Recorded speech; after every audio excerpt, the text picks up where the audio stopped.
Be strong.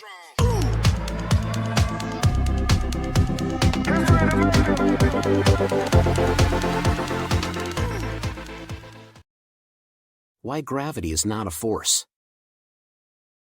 Hi Leah, how are you? Hi Alex, I'm good. How about you? I'm good, thanks for asking.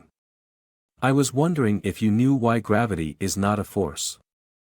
Well, I think one reason is that gravity doesn't act through contact, unlike forces like friction or tension. That's a good point. So how does gravity work?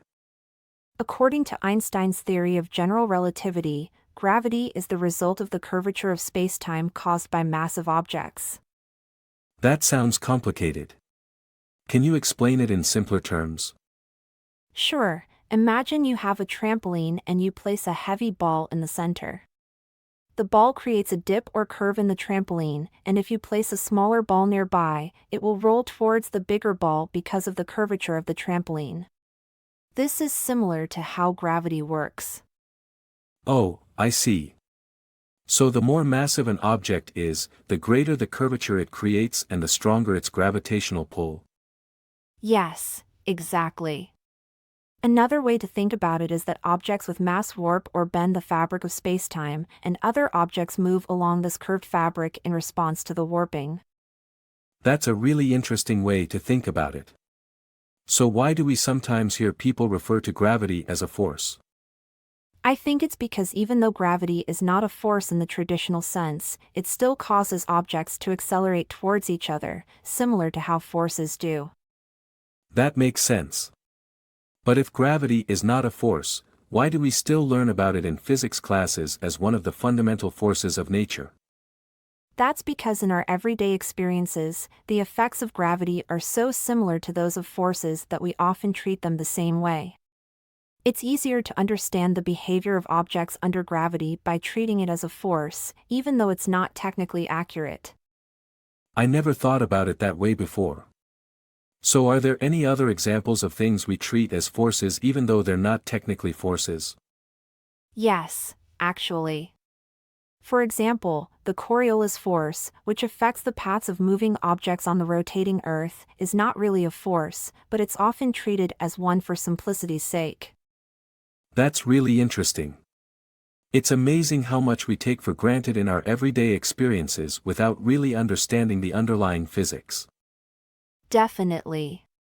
Physics can be a really fascinating subject once you start looking deeper into it. Speaking of physics, have you heard about the latest breakthroughs in quantum computing?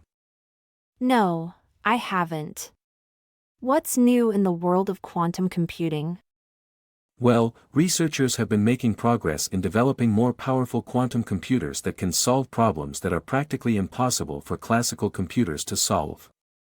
That's really exciting. What kind of problems can quantum computers solve that classical computers can't? One example is factoring large numbers, which is essential for modern cryptography.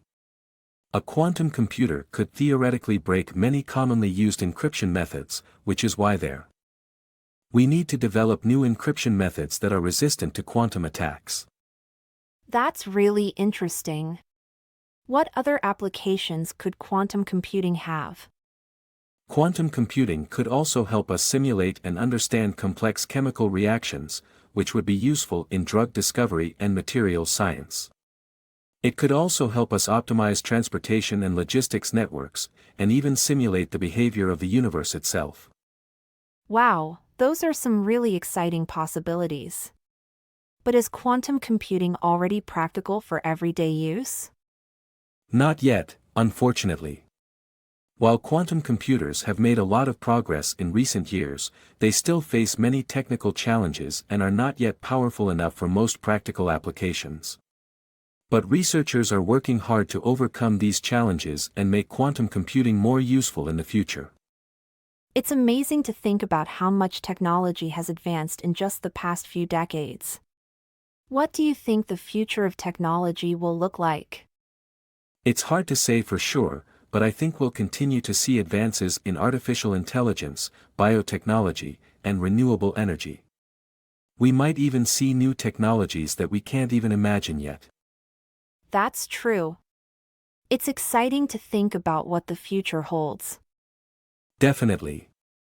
I'm optimistic about the future and the ways in which technology can help us solve some of the world's biggest problems. Me too. Technology has the potential to make a real difference in the world, and I'm excited to see what we can achieve in the coming years. It's been great talking to you about these topics, Leah. Do you want to grab some lunch and continue the conversation? That sounds great, Alex.